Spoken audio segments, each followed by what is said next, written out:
everybody, welcome to today's video tutorial. Today we're going to be looking at how to return a value to a program from a function.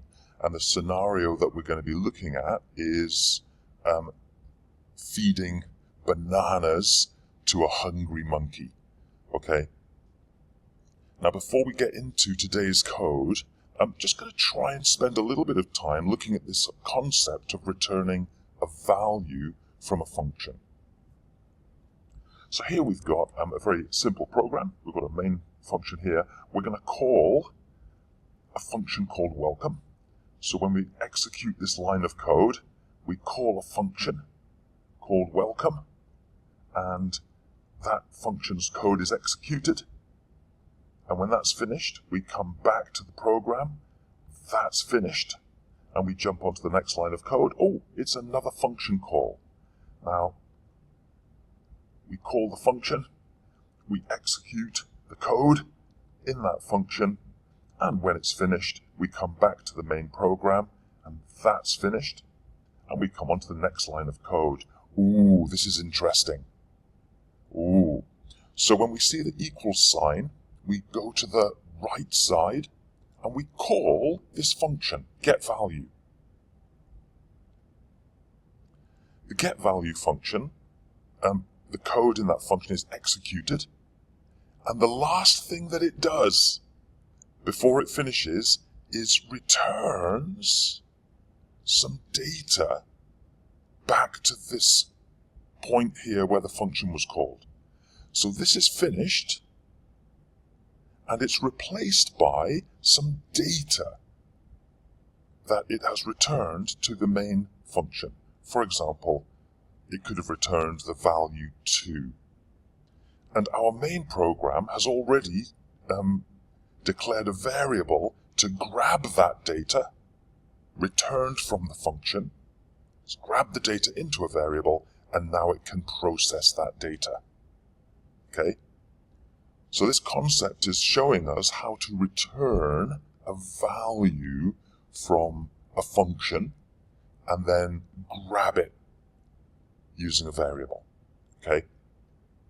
So let's consider this concept in today's problem. What we're going to do is we're going to design a welcome function, and we're going to call that function, and then 20 times we're going to get some bananas. We're going to send those bananas to a monkey. We're going to feed the monkey. And the monkey is going to tell us how it's feeling. Okay? So if it gets a lot of bananas, maybe it's feeling happy. If it doesn't get so many bananas, maybe it's feeling sad, or maybe it's feeling hungry. After the monkey tells us how it's feeling, we're going to evaluate that feeling. And if the feeling is happy, we're going to update the happy count, okay, which is a variable that we've set to 0 at the beginning of the program. And when the feeding is finished, we're outside the for loop now, that's finished. We're going to evaluate the happy count by sending it to a function, and the function is going to return a result. If that result is 1, then we're going to say happy monkey. Otherwise, we're going to say sad monkey, need more bananas. Okay, so this is my main program. Let's get into designing some of these functions. The first function I have to design is the welcome function. I've already started to think about it. I'm using the pass keyword. Let's just define the welcome function. Welcome to feed the monkey.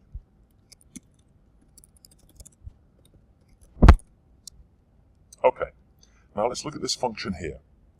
Now we can see that this function uses the same concept that I just described here.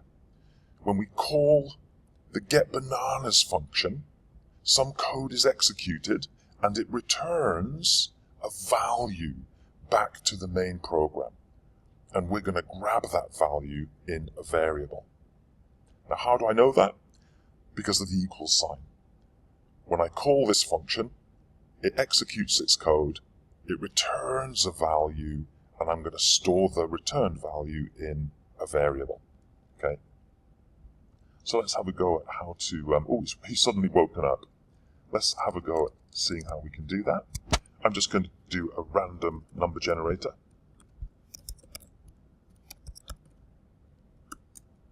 Let's say between 1 and 20. That's a lot of bananas.